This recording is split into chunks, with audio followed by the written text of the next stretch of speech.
بنورنا الدنيا وننشر في الفضاء أملا ونعلي عزم همتنا فمن طلب العلا وصل. رب العالمين والعاقبة للمتقين والصلاة والسلام على سيد الأنبياء والمرسلين سيدنا وحبيبنا وحبيب رب العالمين محمد وعلى آله وأصحابه ومن هدى بهديه إلى يوم الدين. باب الغضب في الموعظة والتعليم إذا رأى ما يكره. یہ باب نصیحت اور تعلیم کے دوران غصے کے جواز کے بیان میں اذا رأى ما يكره، جب کسی ایسی چیز کو مصلح دیکھے جس کا جو ناپسندیدہ، کسی ایسی چیز کو مصلح دیکھے جو ناپسندیدہ ہو.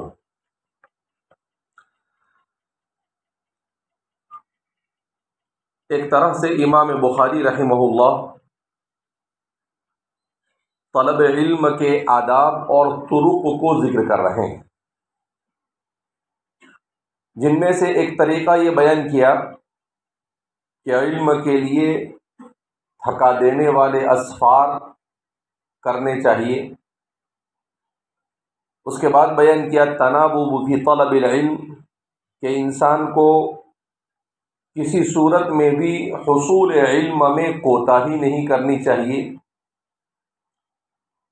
اگر خود مکمل طور پر حاضر باش رہ کر علم نہ حاصل کر سکتا ہو تو ایک دن، 2 دن، 4 دن خود رہے اور پھر کسی دوسرے کو علم کی مجلس میں شریک کر کر اس سے کارگزاری سن لیا کرے، مگر علم کے باب میں کوتاہی نہ کرے.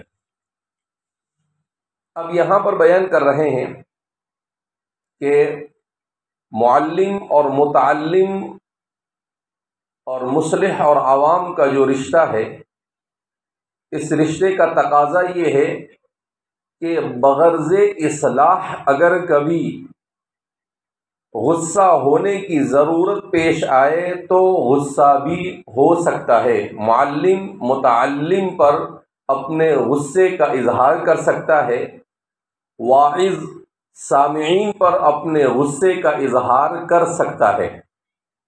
اس کو بیان کرنے کے لیے امام بخاری نے اس باب کو قائم کیا. دراصل نبی کریم صلی اللہ علیہ وسلم سے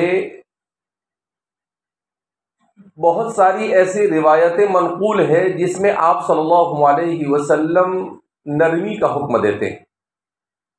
یسرا ولا تعسرا، بشرا ولا تنفرا.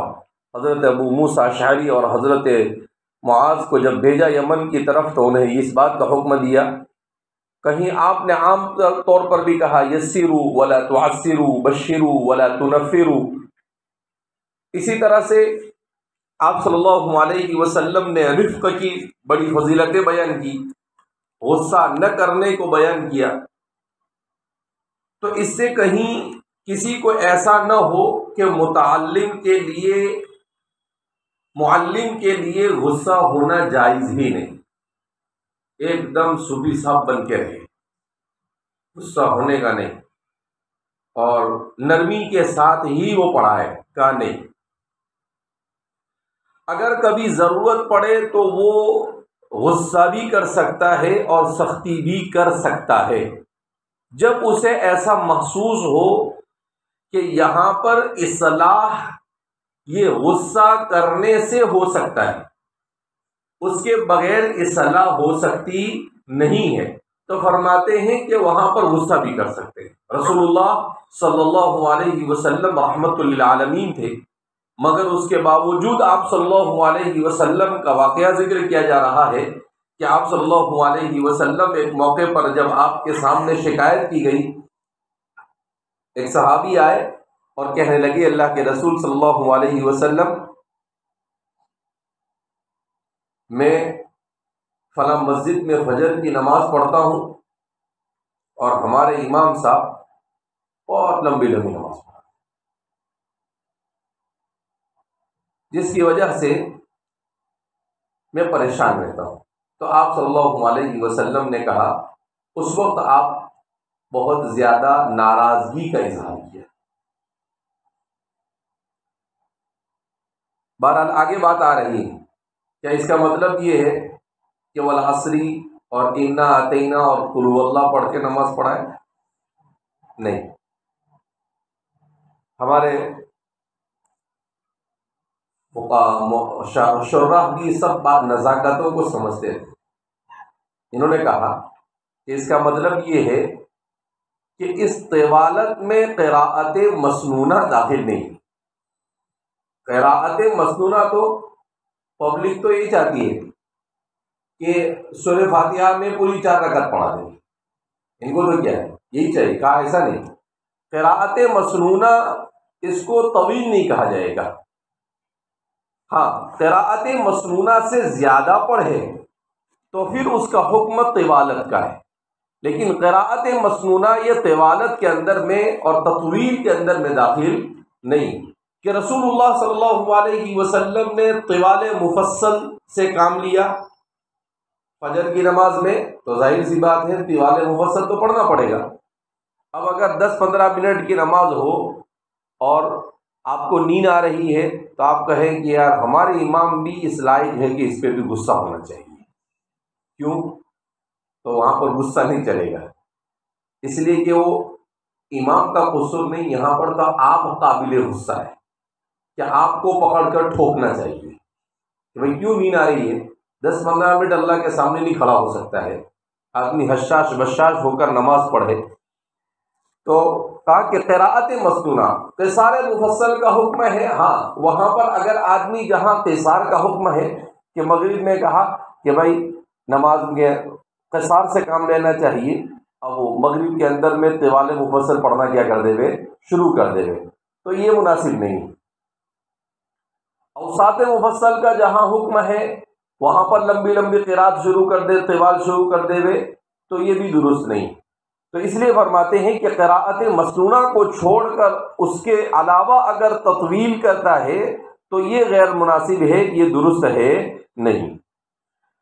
وبه قال حدثنا محمد بن كثير قال أخبرني سفيان عن ابن أبي خالد عن قيس بن أبي حازم عن أبي مسعود الأنصاري رضي الله عنه وعنهم أجمعين قال رجل يا رسول الله لا أكاد أدرك الصلاة مما يطول بنا فلان فما رأيت النبي صلى الله عليه وسلم في موعظة أشد غضبا من يومئذ فقال أيها الناس إنكم منفرون فمن صلى بالناس فليخفف فإن فيهم المريض والضعيف وذا الحاجة۔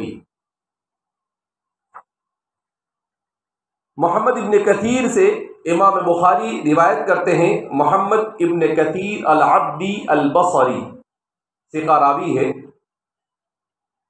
90 سال کی عمر میں 223 میں آپ کا انتقال ہوا۔ حدثنا محمد بن کثیر قال اخبرنی سفیان، وہ فرماتے ہیں کہ ہمیں بیان کیا سفیان نے، یہاں پر سفیان سے سفیان ابن سعید الثوری مراد ہے، عن ابن ابی خالد، وہ کہتے ہیں کہ ہمیں بیان کیا ابن ابی خالد نے، اس سے مراد اسماعیل البجلی الکوفی، ابن ابی خالد سے مشہور ہو گئے تھے لیکن ان کا اصل نام ہے اسماعیل۔ عن قیس ابن حازم، وہ روایت کرتے ہیں قیس ابن ابی حازم سے۔ قیس ابن ابی حازم ان کی کنیت ابو عبداللہ البجلی بیان کی جاتی ہے۔ لطائف اسناد میں سے ہیں کہ 2 سے زائد راوی اس میں قبیلے بجلہ سے تعلق رکھنے والے ہیں، اس سے پہلے والے ابو خالد یہ بھی بجلی ہے، اور یہ جو دوسرے راوی ہے یہ بھی بجلی۔ عن ابی مسعود الانصاری، وہ روایت کرتے ہیں ابو مسعود انصاری رضی اللہ تعالیٰ عنہ سے، ایک ہے عبداللہ ابن مسعود اور یہ ہے ابو مسعود۔ عبداللہ ابن مسعود یہ مہاجر ہے اور ابو مسعود یہ انصاری صحابی ہے، ان کا نام عقبۃ بن عمرو، حضرت عقبہ ابن عمرو ہے۔ قال، فرماتے ہیں قال رجل، ایک آدمی نے کہا یا رسول اللہ، اے اللہ کے رسول صلی اللہ علیہ وسلم، لا اکاد ادرک الصلاة مما یطول بنا فلان، کہ اللہ کے رسول صلی اللہ علیہ وسلم لا اکاد ادرک الصلاة، اب یہ لفظ کیا ہے؟ اس سلسلے میں حضرات محدثین کے درمیان اختلاف پایا جاتا ہے۔ قاضی عیاض فرماتے ہیں کہ یہاں پر راوی سے تصحیف ہوئی، اس لیے کہ جس طرح سے یہ لکھا گیا ہے اگر اس کو ایسا ہی ہم پڑھتے ہیں تو بات بنتی نہیں۔ کیوں؟ اس لیے کہ اس کا ترجمہ ہوگا لا اکاد ادرک الصلاۃ، قریب نہیں ہو کہ میں نماز کو پاؤں۔ تو طوالت تو ادراک صلاۃ کا باعث ہے، نماز اگر لمبی پڑھاتے ہیں تو اس کی وجہ سے تو آدمی نماز کو آسانی سے پا لیتا ہے، اور اس کا معنی یہ ہو رہا ہے کہ میں نماز کو نہیں پاتا ہوں، تو اس کا مطلب تو یہ ہوگا کہ نماز بہت شارٹ پڑھاتے ہیں، جبکہ یہ تو باب کے خلاف ہے۔ لہذا ان کا کہنا یہ ہے کہ راوی سے تصحیف ہوئی ہے، اصل میں یہ جملہ ایسا ہونا چاہیے، لا اکادو نہیں ہے، یہ لا اکادو اترک الصلاۃ۔ تو فرماتے ہیں کہ یہ لا نہیں تھا بلکہ یہ لا اکادو تھا، کسی راوی نے سے وہ لا اکادو کو انہوں نے لا اکادو بنا دیا، اور اس کے بعد اترکو کو ادریکو بنا دیا، جس کی وجہ سے معنی الٹ گیا۔ اس لیے کہ بعض دوسری روایت میں اس طریقے سے بھی آتا ہے کہ لا اکاد ان اتاخر عن الصلاۃ، کہا اس کا تقاضا یہ ہے کہ یہاں پر یہی ہونا چاہیے۔ کیا مطلب؟ کہ امام صاحب نے جب لمبی لمبی نماز پڑھانا شروع کیا تو میں نے بھی نماز میں تاخیر سے آنا شروع کر دیا کہ بھئی یہ امام صاحب بہت لمبا کھڑا کرتے ہیں، ایک کام کرو، اپنے لیٹ گاڑی بن جاؤ، اپنے آرام سے جاؤ۔ تو فرماتے ہیں کہ اس کا تقاضا یہ ہے کہ یہ اس طریقے سے یہ ہونا چاہیے، لیکن حافظ ابن حجر اسقلانی فرماتے ہیں کہ قاضی عیاض بات تو ٹھیک ٹھاک کر رہے ہیں، مگر ان کی اس بات کو کہیں سے سپورٹ نہیں ملتا ہے۔ سپورٹ ملنا ضروری ہے کہ کہیں نہ کہیں ایک نے تصحیح کی ہو، دو نے تصحیح کی ہو، لیکن ساری دنیا تو تصحیح کر نہیں سکتی ہے۔ تو اگر ایک دو جگہ پر ایسا آیا ہو اور دوسری دو چار جگہ پر وہاں جیسا وہ بول رہے ہیں ویسا ہی آیا ہو تو بات سمجھ میں آتی ہے۔ لیکن جہاں بھی یہ روایت ہے، چاہے امام ابو داؤد نے اس کو نقل کیا ہو، چاہے ترمذی نے نقل کیا ہو، چاہے دیگر محدثین نے نقل کیا ہو، کہیں پر بھی دو ہی طرح کے لفظ آتے ہیں، یا تو لا اکاد ادرک الصلاۃ کا لفظ آتا ہے، یا لا اکاد ان اتاخر عن الصلاۃ کا لفظ آتا ہے۔ تو ان کے علاوہ اور دوسری کوئی تعبیر نہیں ہے، لہذا ان کا یہ تصحیف والی بات کچھ سمجھ میں آتی نہیں۔ تو اب اس کی توجیہ کرنی پڑے گی کہ بھئی یہ صحابہ تھے، یہ بھاری زبان بولتے تھے، ہمارے لوگوں کی طرح لچر قسم کی زبان ان کی نہیں۔ تو کہا کہ ہو سکتا ہے کہ صحابی یہ کہنا چاہ رہے ہو لا اکاد ادرک الصلاۃ مما یطول بنا فلان، کہ اتنا لمبا کھڑا ہوتے ہیں وہ کہ بعد میں مجھ سے جلدی رکوع میں جانا بھی تھکاوٹ کی وجہ سے مشکل ہو جاتا ہے، آدمی لمبا کھڑا ہوتا ہے جلدی چک نہیں پاتا ہے نا۔ تو کہا کہ حافظ صاحب فرماتے ہیں کہ ہو سکتا ہے یہ ان کی مراد ہو کہ لا اکاد ادرک الصلاۃ، کہ کھڑے رہے آدھے گھنٹے تک، اس کے بعد آدمی کو جھکنے کے لیے کہے تو آدمی جلدی جھک پاتا نہیں، بہت اس کو طاقت لگا کر پھر کیا کرنا پڑتا ہے، اس لیے کہ اس کی کمر کیا ہو جاتی ہے، اس کے مسل ٹائٹ ہو جاتے ہیں، سخت ہو جاتے ہیں۔ جس کی وجہ سے وہ جلدی رکوع میں جا پاتا نہیں۔ تو فرماتے ہیں کہ ہو سکتا ہے یہ مراد ہو کہ اتنا طویل ہونے کی وجہ سے ہم جکڑ جاتے ہیں اور ہمارے لیے ان کے بعد رکوع میں نہیں، اب ہم رکوع میں جاتے جاتے ہمیں دیر لگتی ہے، وہاں تک وہ رکوع سے کیا ہو جاتے ہیں، کھڑے ہو جاتے ہیں، تو ہمیں ایسا لگتا ہے کہ ہمارا امام کا رکوع کیا ہو رہا ہے، فوت ہو رہا ہے۔ ہمارے محدثین کو بھی کمال ہے، انسانی نفسیات سے بھی کتنے اچھے واقف تھے لوگ، اور بالکل معقول بات ہے، سمجھ میں بھی آتا ہے کہ ایسا ہوتا ہے کہ اگر آدمی لمبا کھڑا ہوتا ہے تو اس کے مسل کیا ہو جاتے ہیں، ٹائٹ ہو جاتے ہیں، اور اس کے بعد اس کے لیے جلدی جھکنا کیا ہو جاتا ہے، مشکل ہو جاتا ہے۔ تو حافظ صاحب فرماتے ہیں کہ یہ توجیہ مجھے زیادہ سمجھ میں آتی ہے، اسی لیے حافظ صاحب کو کہا جاتا ہے کہ لا ہجرت بعد الفتح، فتح الباری کے بعد بغیر ایسی شرح یہ کہیں اور پر آپ کو آسانی سے مل سکتی نہیں۔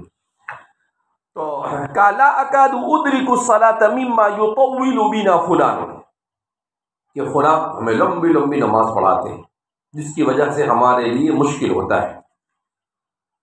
ایک صحابہ کی عادت یہ تھی کہ ایک تو راوی جو ہے وہ بھی کیا کہتے ہیں، قال رجل یا رسول اللہ۔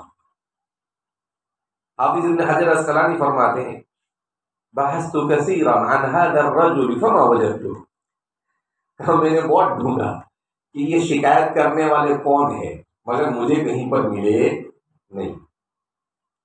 تو صحابہ کیا کرتے تھے کہ بھئی شکایت لینے والے کا نام اگر ذکر کر دو اچھی بات نہیں، بیچارہ بدنام ہو جائے، اپنے یہاں بدنام کرنے کو ڈھونڈتے اور وہ بدنام نہ کرنے کو ڈھونڈتے تھے۔ یہ ہمارے اور ان کے معاشرے میں فرق، اسی لیے اس کو خیر القرون کہا گیا۔ تو ان کا نام پتہ نہیں چل سکا کون۔ اس کے بعد آگے پھر کیا، مما یطول بنا فلان، کون امام صاحب تھے اس کا بھی پتہ نہیں چل سکا۔ اب حافظ صاحب فرماتے ہیں کہ اس سلسلے میں حضرات شراح نے 3 احتمالات ذکر کیے ہیں۔ بعض حضرات کا یہ ماننا ہے کہ اس سے مراد حزام ابن ابی ابن کعب ہے، حضرت ابی ابن کعب کے صاحبزادے ہیں۔ بعض حضرات نے کہا کہ اس سے مراد حضرت ابی ابن کعب ہے، اور بعض حضرات نے کہا کہ اس سے مراد حضرت معاذ ابن جبل ہے۔ حافظ صاحب فرماتے ہیں کہ حضرت معاذ کی بھی شکایت تو آئی تھی، مگر یہاں حضرت معاذ مراد نہیں ہو سکتے، اس لیے کہ یہاں پر فجر کا تذکرہ ہے، اور حضرت معاذ کی جو شکایت ہوئی تھی وہ عشاء کی نماز کا وقت تھا، لہذا حضرت معاذ تو کسی صورت میں نہیں ہو سکتے ہیں۔ اب 2 میں سے کسی ایک کا امکان ہے، یا تو حزام ابن ابی ابن کعب، بعض نے حزام کہا اور بعض نے حزم ابن ابی ابن کعب کہا، اور بعض نے کہا کہ حضرت ابی ابن کعب کہا۔ حضرت ابی ابن کعب کا احتمال زیادہ راجح معلوم ہوتا ہے، بعض روایتوں میں ایسا نام ملتا ہے کہ فجر کی نماز کی ایسی ایک شکایت حضرت ابی ابن کعب کے بارے میں بھی ہوئی تھی، تو کہا کہ وہ کچھ راجح معلوم ہوتا ہے حافظ صاحب کی اپنی تحقیق کے مطابق۔ تو فرماتے ہیں لا اکاد ادرک الصلاۃ مما یطول بنا فلان۔ بہرحال صحابہ کا کمال یہ تھا کہ یہاں پر بھی نام چھپا دیا، کیوں کہ بھائی ایسا کیسا امام تھا کہ لوگ پریشان ہو گئے اس سے، تو ایک طرح سے اس کی بدنامی آتی ہے۔ یہی حضرات صحابہ سے سیکھنے جیسا ہے۔ فما رأيت النبي صلی اللہ علیہ وسلم في موعظة اشد غضبا من يومئذ، میں نے اس دن سے زیادہ نصیحت کے باب میں رسول اللہ صلی اللہ علیہ وسلم کو غضبناک نہ دیکھا، کہ آپ کو بڑا غصہ آیا اس کو سن کر۔ فقال، اور آپ نے کہا ایھا الناس، دیکھ رہے رسول اللہ صلی اللہ علیہ وسلم بھی ڈائریکٹ ان کو بول کر کچھ نہیں بول رہے، آپ صلی اللہ علیہ وسلم کا ایک اصلاح کا طریقہ تھا کہ آپ صلی اللہ علیہ وسلم ڈائریکٹ بول کر بتانے کے بجائے آپ کیا کر رہے ہیں، ایک جنرل نصیحت کر رہے ہیں۔ کیا کہا، یا ایھا الناس اے لوگو انکم منفرون، کیا تم لوگ نفرت کا مزاج بنانا چاہتے ہو؟ کیا تم لوگ نفرتی مزاج بنانا چاہتے ہو؟ کیا مطلب کہ تم ایسے لمبی لمبی نمازیں پڑھاؤ گے تو اس سے تو کیا ہو جائے گا، لوگ نماز سے متنفر ہو جائیں گے۔ انکم منفرون فمن صلی بالناس فلیخفف، جو لوگوں کو نماز پڑھائے چاہیے کہ وہ تخفیف کے ساتھ نماز پڑھائے، لیکن بتایا گیا کہ تخفیف کا یہ مطلب نہیں کہ 10 منٹ میں 20 رکعت، تخفیف کا یہ مطلب بھی نہیں کہ 4 رکعت ہو جاوے 5 منٹ میں۔ اللہ کے رسول صلی اللہ علیہ وسلم تو ظہر اور عصر میں کیا پڑھتے تھے؟ احسان نہیں پڑھتے تھے، کیا پڑھتے تھے؟ اللہ کیا پڑھتے تھے؟ معلوم بھی نہیں اس کو۔ بعض حضرات کے یہاں پر ظہر میں طوال ہے اور عصر میں اوساط ہے، اور بعض کے یہاں دونوں میں اوساط ہے مگر قصار نہیں۔ یہاں تو قصار بھی پڑھو تو لمبا لگتا ہے، تو ایک کام کرنا، نماز مت پڑھنا تو۔ وَإِنَّهَا لَكَبِيرَةٌ إِلَّا عَلَى الْخَاشِعِينَ، نماز انسان پر بوجھ بن جاتی ہے جب انسان کی زندگی گناہوں سے بھر جاتی ہے، تو پھر نماز میں مزہ نہیں آتا ہے، پھر وہی ٹک ٹک والی نماز ہوتی ہے، تو جا میں آیا والی۔ تو اس لیے تو فرماتے ہیں فمن صلی بالناس فلیخفف۔ اب یہ ہماری مسجد کے اندر میں کوئی بیمار نہیں ہوتا ہے، سب کھا پی کے مستنڈے جیسے ہیں۔ دیکھو ماشاءاللہ، کھانے بیٹھے تو 1600 کلو چاول کھاتے ایک ٹائم میں، 1400 کلو گیہوں کے آٹے کی روٹی کھا جاتے، گوشت کھانے کے لیے بیٹھے تو 1000 کلو گوشت کھا جاتے، نہیں دیکھتے کہ بھئی 200 والا ہے کہ 300 والا ہے، دے بتی کرتے، اور پھر نماز پڑھنی ہے تو کون سی پڑھنی ہے؟ مار مار کے سیدھا کر دوں گا، لمبی نماز پڑھاؤں گا میں تو ابھی آج سے شروع کر دیتا ہوں، میں بھی طوال مفصل۔ تو فمن صلی بالناس فلیخفف، تو فرمایا کہ جو لوگوں کو نماز پڑھائے تو چاہیے کہ وہ تخفیف سے کام، وہ کس سے کام لے؟ تخفیف سے کام لے۔ لیکن کہا گیا ہے تخفیف، ایک ہے تخفیف اور ایک ہے اخف۔ تخفیف تو ہو ہی رہی ہے، لیکن اخف نہیں کہا آپ صلی اللہ علیہ وسلم نے کہ یہ ایک دم ہلکی پڑے، تبھی پڑھتا ہی کیوں ہے بھائی؟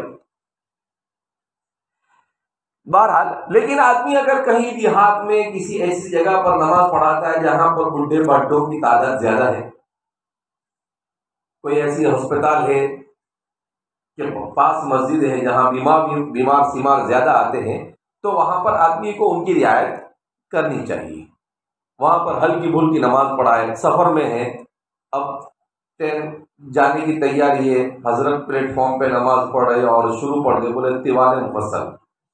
فجر میں طوال مفصل کیا ہے؟ مسنون ہے۔ تو ایسا ہے، آپ صلی اللہ علیہ وسلم ایک دن فجر کی نماز پڑھا رہے تھے تو پیچھے سے بچے کے رونے کی آواز آئی، بچہ رونے لگا، ماں نماز کے لیے مسجد میں شریک ہوئی تھی تو بچہ رونے لگا، تو آپ صلی اللہ علیہ وسلم نے معوذتین پڑھ کر نماز کو ختم کیا، قل اعوذ برب الفلق اور قل اعوذ برب الناس پڑھ کر آپ نے نماز کو ختم کر دیا کہ بھائی یہ بچہ رو رہا ہے اور اس کے رونے کے چکر میں سب کی نماز کیا ہوتی رہے گی؟ خراب ہوگی، اس سے اچھا ہے کہ شارٹ اینڈ سویٹ میں چلے جاؤ۔ تو موقع کی نزاکت کو سمجھنا بہت ضروری ہے، کس موقع پر کیا اسٹیپ لینا، کس موقع پر کیسی نماز پڑھانا، یہ سمجھنا بہت ضروری ہے۔ اب آدمی مسجد کے اندر میں نماز کے لیے پہنچا، سفر میں ہے، اندر میں نماز ختم ہو گئی، آپ شہر میں نماز پڑھ رہے ہیں اور آپ نے زور سے میلاد پڑھنا کیا کر دیا؟ شروع کر دیا۔ ارے باپا، ساری دنیا مسجد میں بیٹھ کے تو ذرا آہستہ پڑھ، ساری دنیا کو تو نہیں سنانا، تیرے پیچھے جس کو اس کو ہی سنانا ہے نا۔ تو یہ ساری نزاکتوں کو سمجھنا ضروری ہے، انسان کس موقع پر کتنا والیوم رکھنا نماز کا وہ بھی جاننا ضروری ہے، اور کس موقع پر کیسی نماز پڑھانا وہ بھی ضروری ہے۔ اب سفر میں ہے، آپ نماز پڑھیں، فجر کی نماز پڑھیں، ٹھیک ہے، لیکن آپ کو معلوم ہے کہ ٹرین کا وقت کیا ہو چکا ہے، تو آپ والعصر اور انا اعطینا پڑھ کر بھی نماز کیا کر سکتے ہیں، ختم کر سکتے ہیں۔ تو یہ سب موقع مہل دے کر آدمی کو کیا کرنا چاہیے، کام کرنا چاہیے کہ کون سا وقت اور کیا موقع ہے۔ یہ ہے معنی تخفیف، یہ کیا ہے معنی تخفیف۔ فمن صلی بالناس، جو لوگوں کو نماز پڑھائے، فلیخفف، تو چاہیے کہ وہ ہلکی پھلکی نماز پڑھائے۔ فإن فیہم المریض، اس لیے کہ نماز میں شریک ہے بیمار بھی، والضعیف اور کمزور بھی، وذی الحاجتی اور ضرورت مند بھی۔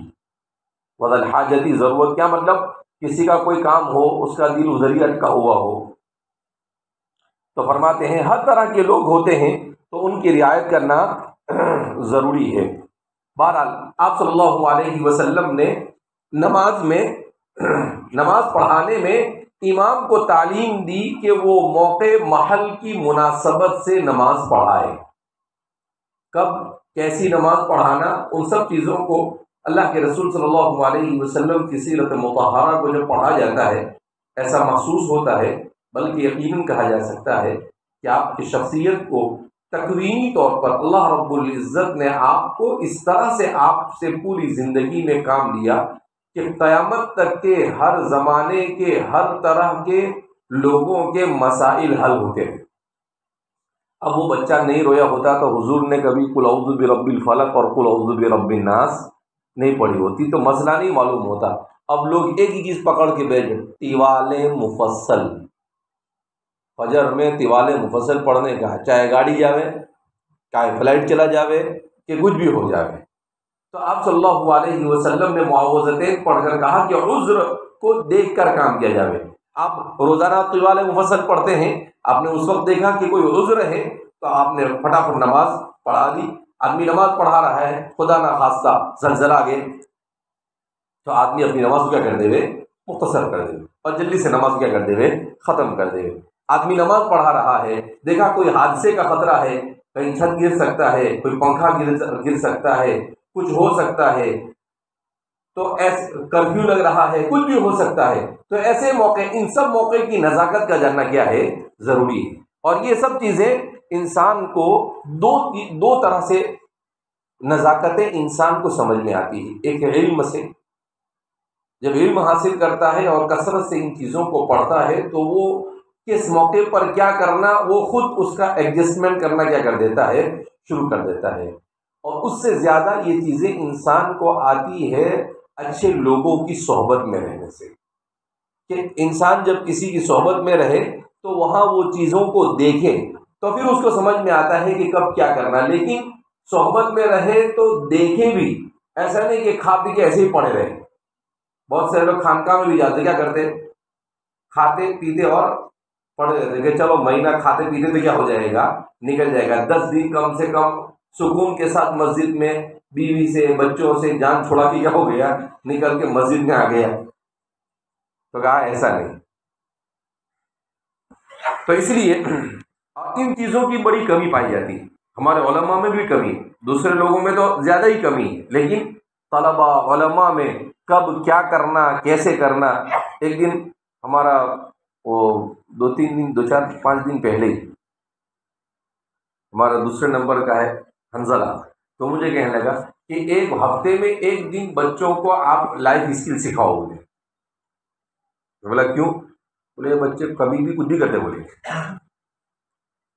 کیا کرتے، کبھی بھی کچھ بھی کرتے، چلتے چلتے اٹھا دے پتھر، اس نے دیکھ لیا ہوگا ادھر دنیا کے بچوں کو، بڑے بچوں کو بھی دیکھا، بولے اب وہ کانچ ہے، بولے اب وہ مارنے جیسی کوئی چیز، بولے اٹھا کے اس میں پتھر مارتے۔ میں بولا بھائی یہ گوار پبلک کو اٹھا کے لائے، ان کو ہی تربیت کر کے کیا کرنا پڑتا ہے، بھیجنا۔ تو بولے اس لیے تو بول رہا ہوں میں کہ ہفتے میں مہینے میں ایک دن جمع کر کے ان کو بولو کیسے چلنے کا، کیسے کیا کرنے کا، کیا بولے ان کو یہ بھی سکھاؤ لائف اسکل۔ وہ ایک مرتبہ بمبئی میں ایک صاحب بتا رہے تھے مجھے کہ ان کے بیٹے کی یا بیٹی کی شادی تھی، تو کہا کہ عیسائی لوگوں کا ایک ادارہ ہے جو لائف اسکل سکھاتا ہے کہ شادی کے بعد زندگی کیسے گزارے۔ تو کہا کہ وہاں پر 2 یا 3 مہینے رکھا جاتا ہے اور کتنے پیسے لیتے؟ وہ 15 لاکھ روپے لیتے اس کو۔ کتنے پیسے؟ 15 لاکھ۔ کیا سکھانے کے واسطے؟ Life skill. لائف اسکل کا مطلب کہ آداب زندگی۔ آداب زندگی رسول اللہ صلی اللہ علیہ وسلم کی سیرت سے زیادہ بہتر کہیں پر، تو میں نے کہا 15 لاکھ وہاں دیتا ہے، اس سے اچھا یہ کہ گھر میں سیرت ہی پڑھا دیتا اس کو، خود اپنے گھر کو سیرت رسول کا کیا بنا دیتا؟ نمونہ بنا دیتا۔ تو تعجب ہوتا ہے کہ مسلمان، ہمارے پاس سب کچھ ہے مگر ہمیں خود پتہ نہیں کہ ہمیں کب کہاں پر کس چیز کو کیسے سیکھنا اور کیسے کرنا۔ رسول اللہ صلی اللہ علیہ وسلم کی زندگی دیکھیں آپ، احادیث مبارکہ میں کیسے کیسے واقعات آتے ہیں، ہم ایسے ہی نہ گزر جائیں۔ ان چیزوں کو اپنی زندگی میں کہاں کب کس طریقے سے اڈاپٹ کرنا، ان چیزوں کو جاننا کیا ہے؟ ضروری ہے۔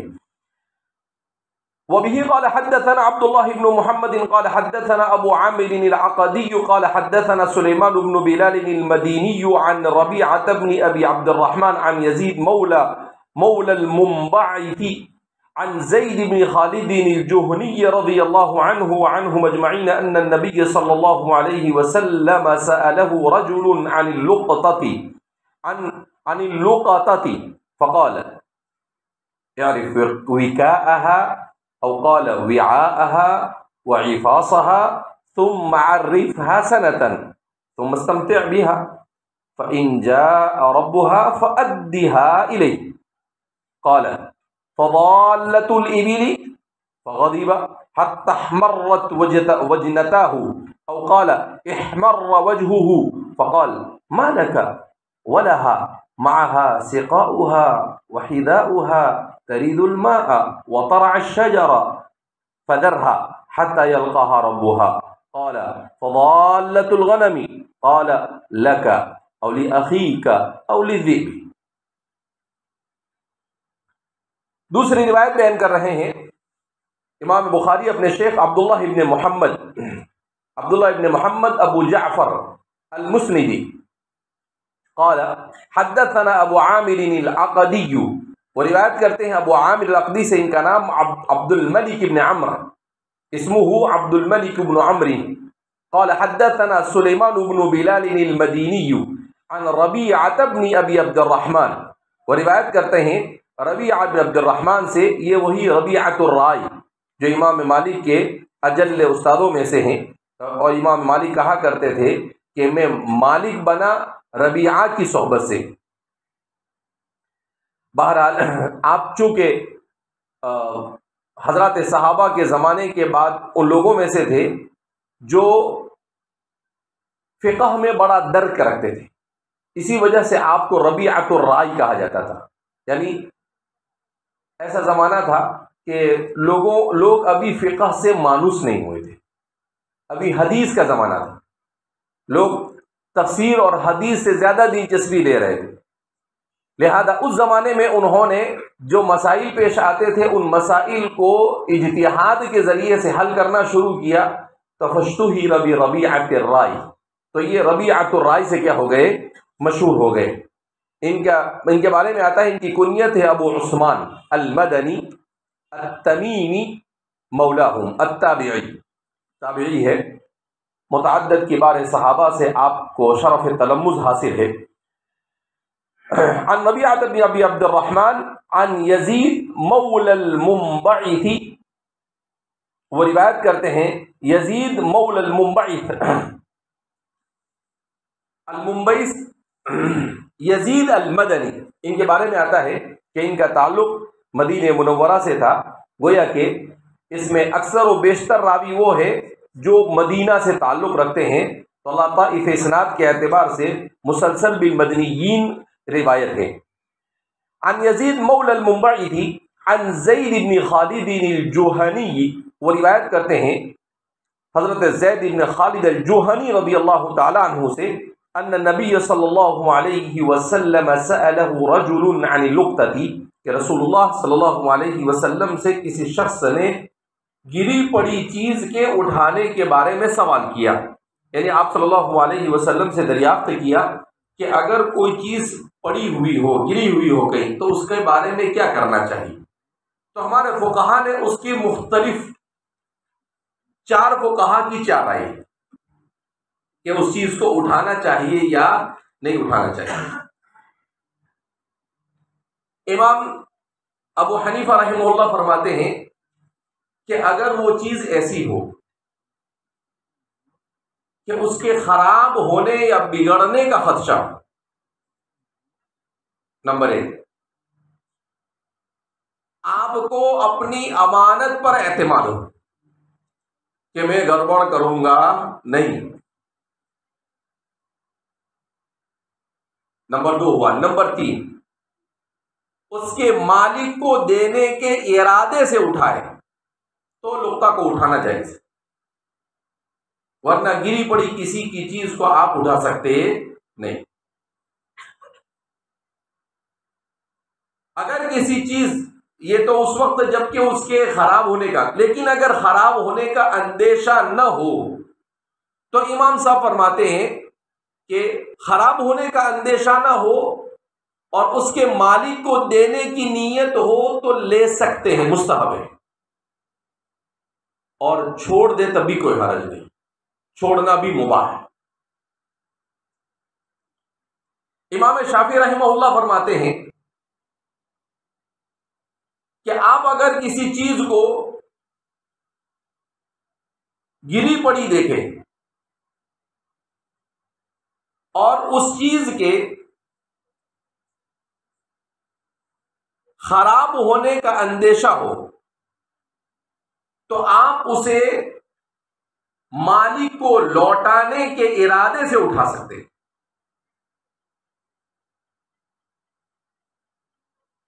خراب نہ بھی ہونے والی ہو تب بھی مالک کو دینے کے ارادے سے اٹھا سکتے ہیں۔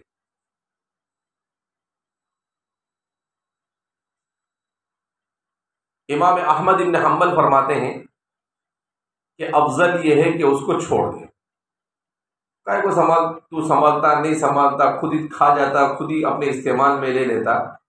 تو کہا کہ آپ کے حرام میں کسی کی چیز کو اس کی اجازت کے بغیر استعمال کرنے کا خدشہ زیادہ ہے، لہذا اس بنا پر بہتر یہ ہے کہ بھیا تو چھوڑ دے، لے مت، اٹھا مت۔ کیوں کہ اٹھائے گا اور خود استعمال کر لے گا، پھر مالک آیا، مالک کو بھی دیا نہیں دیا کیا معلوم۔